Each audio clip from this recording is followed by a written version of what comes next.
Hola, bienvenidos a mi canal. Hoy en el contexto de la exposición Gasteiz Vigo estamos con el arquitecto y artista plástico Javier Pena.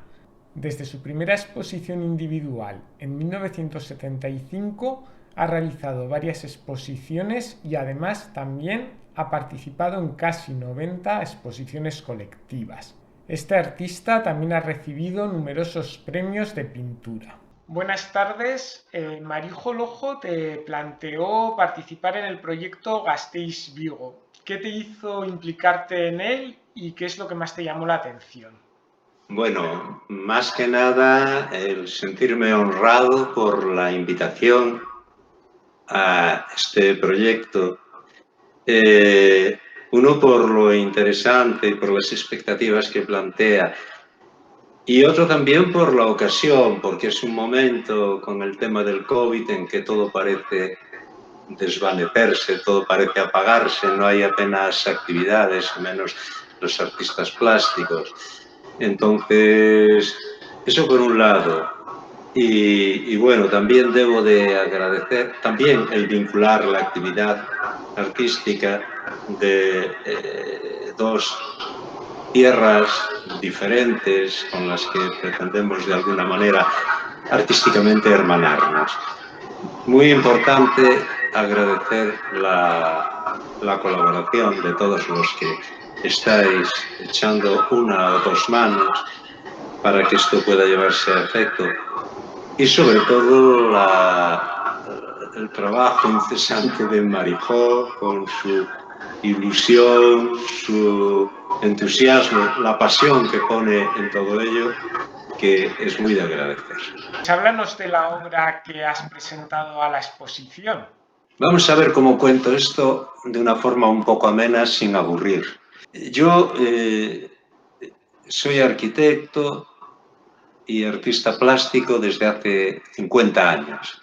Por lo tanto, es un largo itinerario en el que ha habido muchas experiencias y, por lo tanto, etapas muy diferentes. Pero siempre ha habido, no voy a describirlas todas porque sería excesivo, pero lo que sí ha habido siempre es un método, una metodología de trabajo, unos principios que me sirvieron para ordenar mi actividad. Para mí el principal es el de la coherencia, el principio de la coherencia, es decir, que cualquiera que haga debe de ser consecuencia de lo anterior que hice, para ir llevando un camino encadenado de tal manera que en un momento determinado no sea tan importante el resultado de la obra concreta, sino el proceso, que haya tenido un orden y que no haya habido arbitrariedades, aunque a veces las casualidades también se admiten y se aceptan, por supuesto. Ese es uno. Luego, otra metodología de trabajo es, suelo plantearme una hipótesis en la que más o menos creo y empiezo a desarrollarla, y a veces me tiro 4 años desarrollando esa hipótesis. Podría poner varios ejemplos. Por ejemplo, una serie que hice que se llamó Caligrafías, lo que trataba era de comprobar que aquellas cosas que tienen un orden interno, una gramática interna, tienen armonía. Esto lo vi pues de recorrer museos y ver escrituras arcaicas de todo tipo, desde la cuneiforme, otras que eran más representativas, pero todas ellas tenían una gran belleza al margen de su significado. Y dije, quieto, esto hay que experimentarlo y probarlo. Y a través de la escritura automática empecé a generar una serie de mallas, una serie de cosas y una serie de ramificaciones en las que no voy a entrar, pero que me dieron trabajo para 4 años. Esto es un ejemplo de la metodología de trabajo. Y así con otras cosas. Otra que también me pareció interesante, es una serie que se llamó Deconstrucciones, en las que ponía el contrapunto entre la forma y el fondo. Habitualmente en la historia de la pintura, la forma es la protagonista y el fondo suele ser lo que queda después de la forma. Entonces yo me planteé la inversa. Dije, bueno, pero si en la naturaleza y en la vida todo es al revés, es el fondo el que decide las formas. El viento es el que con la erosión genera las dunas al final, un paisaje, unas rocas en un paisaje, ¿no? O el sol y el viento configuran la forma de la cara del campesino. Entonces dije, pues voy a probar, voy a hacer que el fondo sea el dinámico y la forma la pasiva. Entonces, pues me tiré 5 años generando unas estructuras que eran unos óvalos, un fondo negro, plano, y el fondo empezaba a invadir los óvalos, a colonizarlos. Bien, esta serie que se le llamó de construcciones, pues me dio también para 5 años de trabajo entretenimiento. Y no sigo con lo que no tiene que ver con la obra, para no aburrir. Ahora voy a contar cómo empieza esta serie de volumétrica o de 2D, 3D. Y esta empieza por una casualidad. Hace unos 10 años tenía en mi taller muchos restos de tablas, del corte de los tableros. Siempre sobraban unas tiras de 20 centímetros por 1 metro y pico, y llegué a acumular muchas. Normalmente en la serrería querían tirarlo al contenedor de la basura, pero yo lo traía. Y llegó un momento en que dije, bueno, esto hay que tomárselo en serio. Aquí tengo mucho material y no deja de ser material pictórico. Tiene una textura, un derecho, un revés, un color. Hay que reciclar todo esto y convertir todo esto en pintura. Y entonces, con ese afán de reciclar, empecé a probar, a ensamblar las tablas, dejando generalmente la tabla vista en muchas ocasiones, sin barnizar, sin intervenir, otras coloreadas, siempre como un volumen. Es decir, que si una pieza iba pintada por el frente, también llevaba los cantos y la parte posterior pintada. Y entonces empecé a hacer obras que eran traspasables con la mirada, es decir, había huecos, podías meter la mano a través del cuadro, e iban ensambladas por su parte posterior con una estructura, listones de madera, etc.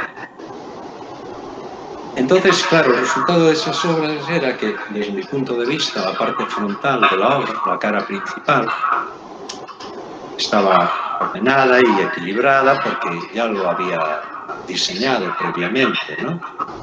Pero la parte posterior, que estaba con una ejecución algo más descuidada, era tan interesante más que la frontal, porque tenía más verdad que la parte frontal, porque se describía perfectamente el proceso de ejecución y de montaje.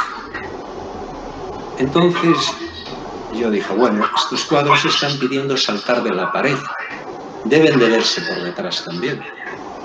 No estaban pensados para ello, y en las primeras exposiciones tuve que coger y con unas piezas metálicas ensamblar cada 2 cuadros haciendo un diedro para que se sostuvieran en pie y la gente pudiera rodearlo y verlo. Como esto era un poquito complicado, me seguí planteando, dije, bueno, ¿y si yo el cuadro, mediante bisagras, consigo que pueda flectar, doblar, cambiar de forma y adquirir formas de manera que sean autoportantes? Y así lo hice, y cuando me di cuenta, estaba de lleno en el mundo de la escultura, sin haberme propuesto. Simplemente por querer ser sincero y mostrar el proceso de construcción de la obra, que era casi más interesante que el meramente previsto estético de la fachada del tren. Y claro, yo no estaba preparado para la escultura porque es una disciplina que no contaba con ella. Y por coherencia dije, pues hay que empezar de cero. Entonces corté 3 cuadrados de tablero fino, de contrachapado de 5 milímetros o 6, que es con el que trabajo, y hice unas incisiones en la parte central de los tableros, de manera que incrusté unos en otros, Y para hacer una mácula, un cruce de los tableros, y entonces estos 3 tableros formaron una pieza, una intersección de 3 planos en el espacio. Uno siempre siguiendo la metodología para mostrar el reciclaje. Uno era madera natural, según era, y los otros pues los pintaba con colores generalmente con contrastes intensos. Por ejemplo, azul oscuro y rojo. Vi que el resultado plástico era bastante interesante. Aparte, como no lo encolaba ni lo atornillaba, era desmontable, es decir, tiraba de la escultura y la podía meter en una bolsita de plástico y luego volver a hacerla. Me pareció muy funcional el proceso. Pero claro, como eran 3 piezas muy rígidas, no daba demasiado juego formal. Entonces hice 6, 8, 10 y ya no me daba más juego la cosa. Entonces empecé, el juego lo planteé en la dimensión. Dije, voy a ver cómo se percibe esto aumentando el volumen, que el volumen en el trabajo de la escultura es algo importante. Pero seguí utilizando la misma tecnología de incisiones y cruzar las piezas y nada de colas ni de elementos. Y llegó un momento en que la pieza, la última, que en mi opinión estaba muy bien, me gustó mucho, pero me dijeron, sácale la foto porque eso se cae, porque temblaba, claro, era muy endeble. Y en efecto, se cayó, no me dio tiempo a sacar la foto.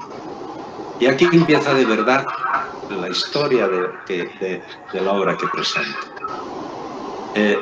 Al caer se aplastó la pieza en el suelo y yo eché una maldición, porque se me había quedado sin la escultura.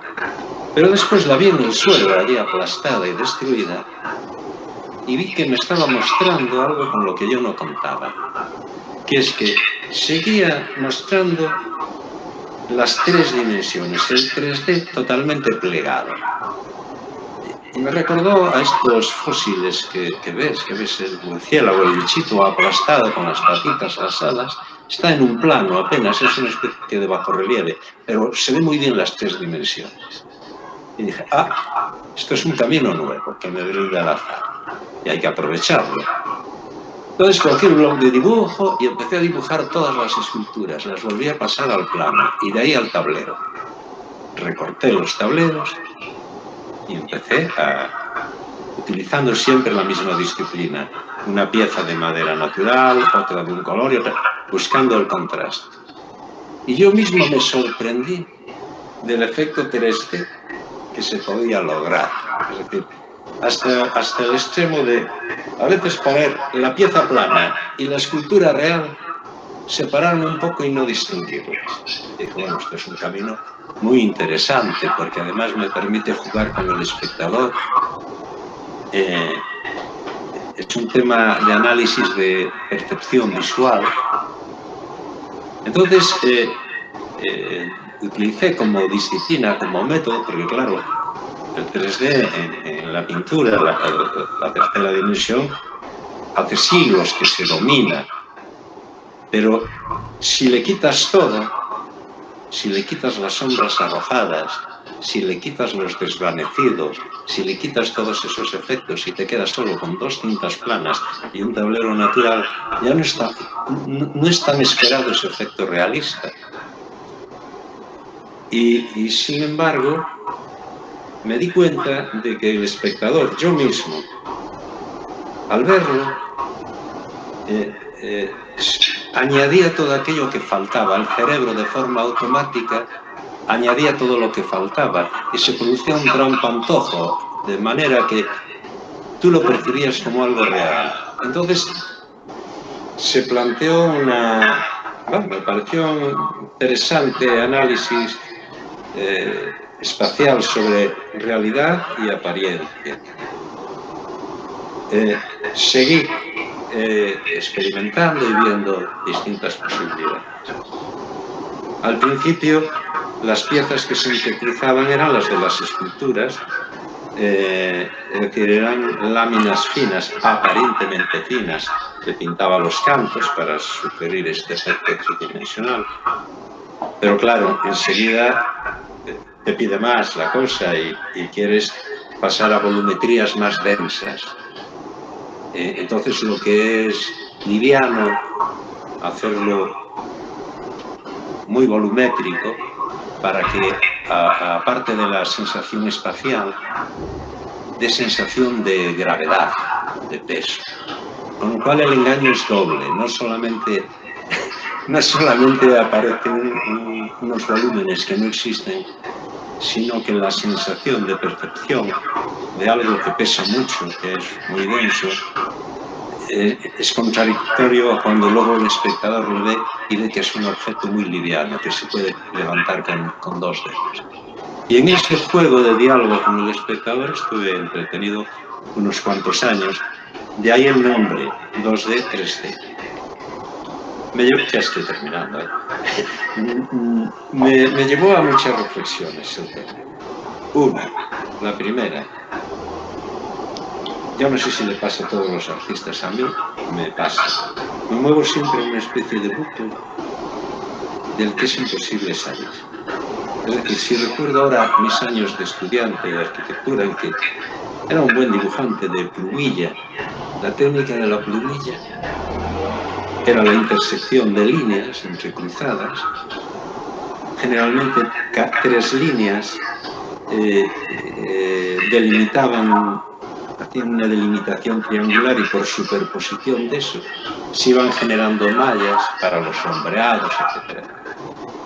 Por lo tanto, cuando tenía 18 años, 19 años, entrelazaba líneas en un plano. Después pasaron los años y cuando pasé a la pintura sobre el plano, entrelazaba grandes planos de pintura sobre un plano.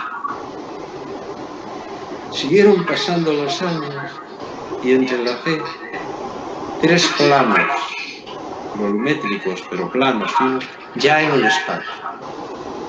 Y siguieron pasando los años y entrelacé 3 prismas, 3 cubos, lo que tengo ahí atrás son 3 cubos, en el espacio, es decir, ya volumen en el espacio. Pasé de la línea en el plano y para eso 50 años. Entonces parece que siempre estás moviéndote en círculo, pero tampoco es así, porque es un poco lo que pasa con la escalera de caracol. Es decir, tú por más vueltas que des, siempre pasas por la proyección del mismo punto, pero cada vez lo ves desde una cota superior y eso te permite otear nuevos horizontes y ver perspectivas inesperadas y hallazgos nuevos. La obra que presento no es más que la intersección de 3 prismas. Uno es madera, aparenta madera natural, y los otros pues siempre lo mismo. En lugar de utilizar sombras arrojadas, juego con el contraste de los colores. El rechazo que provoca un color sobre otro es el que me lo aparta y el que le da la volumetría. Tengo aquí una pieza muy pequeñita, yo no sé si se va a ver o no, pero es para ilustrar un poco ese efecto. Tú me dirás si se ve algo. Se ve perfectamente. Son 4 ladrillos o 5, la intersección de 4 o 5 ladrillos, pero en cuanto la giras, ves que verdaderamente no hay nada. Y ya para concluir, te diré que, porque el bucle aún no se cerró de todo, ahora cuando te lo cuente, pues verás que sí. Después de la etapa 2D, 3D que estoy concluyendo, la inicié, otra que es la de las anatomías, anatomía del cubo, anatomía del prisma. ¿Y qué es lo que pretendo? Abrir el cubo, ver lo que tiene el cubo por dentro. De una forma tan neutra y tan racionalista, la abres por dentro y hay un mundo nuevo, el mundo que tú te quieras imaginar. Pero de hecho hay una obra que le llamo el corazón del cubo, llegar hasta el corazón de la pieza, ¿no? Y para ello tienes que vaciar. Y en el momento que tienes una estructura, en este caso cartesiana, ortogonal, y empiezas a vaciar parcialmente las cosas, empiezas a generar espacios vacíos, por lo tanto ocupables, y de nuevo estamos en la arquitectura, que es donde se cierra el famoso bucle que te contaba. Me gusta mucho también analizar el tema del caos, porque yo soy una persona muy ordenada y el caos me resulta muy atractivo, porque verdaderamente el verdadero caos es la arbitrariedad. Lo que nosotros consideramos como caos no es tan caos. Hay el movimiento del agua del mar o de las hojas de un bosque, se rige por leyes súper complejas y está perfectamente ordenado, aun cuando aparente caótico. Ese es el que me interesa mucho. Entonces tuve una experiencia que te voy a contar como anécdota, ya para quitar un poco seriedad al tema, que me dio para hacer un pequeño escrito que se llama La geometría del abrazo. Al hacer los cortes de todas estas piezas, sobran restos triangulares o en forma de trapecio o tal, imposibles de casar. Es decir, no es lo mismo trabajar como en la época de las construcciones, con piezas rectangulares, que yo hacía mis composiciones, etcétera, que con triángulos imposibles. Cogí un puñado de estos, pues no quise tirarlos a la basura tampoco. Dije, voy a ver qué hago con esto. Lo extendí sobre la mesa y estuve durante una semana jugando al dominó con las piezas. Y no había manera de ver la más mínima ley de ordenación que tuviera cierta coherencia. Y cuando me cansé al cabo de unos días, para retirarlos de la mesa extendí los brazos de una forma inconsciente, cogí y los recogí y los apreté. Y cuando vi un montón, tenía un orden. Tenía un orden. Lo que no había conseguido yo. De forma racional. De una forma espontánea, por eso le llamo la geometría del abrazo. Fue muy laborioso el proceso porque tuve que recomponer las capas, fotografiarlas, dibujar las proyecciones y conseguir recomponer esto. El segundo que hice de la geometría del abrazo ya no fue tan sincero, porque aunque lo hice con los ojos cerrados para evitar manipulaciones estéticas, me quedó el tacto, y por el tacto de alguna manera, y salvé la pieza, pero dije, esto no es el camino. Pero bueno, es una anécdota. Y ahora estoy tratando de iniciar, aún estoy en fase muy inicial, el análisis de piezas, de imágenes poliédricas mucho más complejas, procedentes del arrugado o del plegado de las cosas. Después de todo, una cordillera es una pieza geométrica compleja resultado de los plegamientos geológicos. Y acá estoy iniciando todavía no he hecho nada sobre el tema. Sí, yo soy de los que pinto estado antes sentado en el sillón de la esquina pensando. Primero hay que pensar mucho. Luego ya hay que estar, vamos, lo que yo hago es que estoy abierto a cualquier eventualidad, positiva o negativa, y cualquier cosa que ocurra durante el proceso te puede marcar nuevos caminos que hay que aprovechar, porque no sobran las inspiraciones. Y muchas veces el azar te brinda cosas como esta de la escultura que se cayó y se aplastó. Pues aún estoy tirando de ese hilo a estas alturas y han pasado 6 u 8 años. Saber siempre lo que estás haciendo es bastante importante. Yo a veces, casualmente, he hecho cosas que plásticamente están muy bien, o me gustan mucho. A lo mejor no están muy bien, me gustan mucho. Pero no sé por qué han ocurrido. Y entonces no me vale, porque no me vale para la pieza siguiente.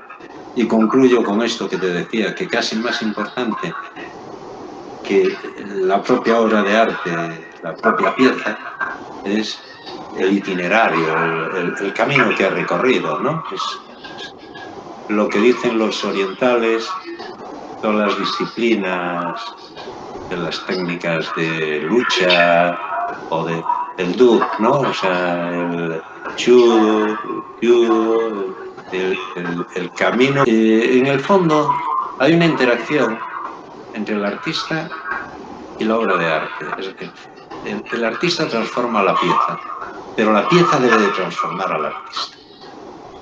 Porque si no, siempre estaremos haciendo la misma pieza.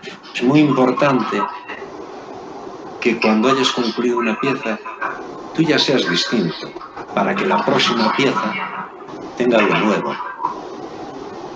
Y también, ya que me brindas esta oportunidad, comentar otra cosa, que es el tema de la emoción en la obra de arte.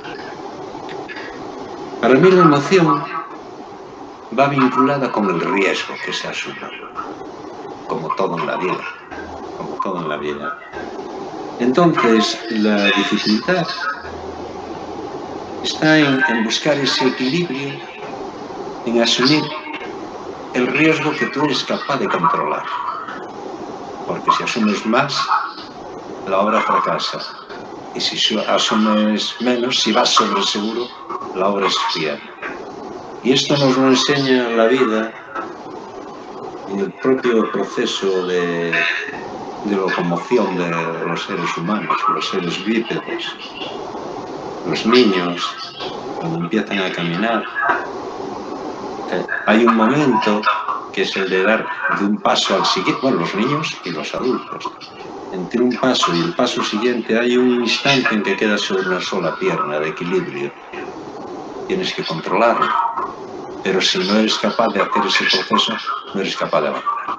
Tengo alguna foto del taller con piezas tridimensionales y otras con piezas bidimensionales, y en la foto yo no distingo cuál es una y cuál es otra, y digo, bueno, pues es un buen engaño, un juego, un trompeley, en el que además hago que el espectador elabore la obra, ya que sin saberlo él, su cerebro recompone lo que está viendo y añade todo lo que falta. Entonces es un juego muy interesante desde el punto de vista de la perfección. ¿Qué crees que puede aportar el planteamiento de la fusión de las artes plásticas con la poesía? Bueno, yo el tema de la poesía me queda un poco lejano, pero me parece un mundo de libertad y de comunicación, de transmisión de emoción, ideas, conceptos, emociones, sentimientos, muy abierto, muy abierto. Y que complementa, igual que el mundo de la música, complementa, de hecho, poesía y música aún van más parejos, que complementa la obra plástica. Eso sí, quisiera hacer una diferenciación, que es en la percepción de una obra plástica, pintura, escultura, más o menos convencional, la percepción es instantánea. Tú lo percibes en el instante. Luego puedes reflexionar. Si la obra es enorme, una escultura enorme, entonces ya requiere un desplazamiento, ya es otra cosa. Yo me estoy refiriendo a aquellas obras que puedes percibirlas de una manera estática. Sin embargo, la poesía ya está dentro de una de esas disciplinas que se desarrolla para su percepción a lo largo del tiempo.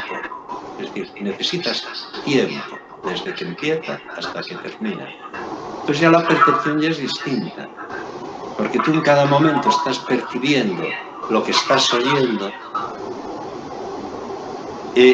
recuerdas lo que acabas de oír e intuyes lo que pueda venir. Entonces es una manera mucho más compleja de percibir la idea. Pasa igual en la música, Y pasa igual en aquellas artes que requieren tiempo o espacio, la danza, por ejemplo, el cine, el teatro. Y en las artes plásticas,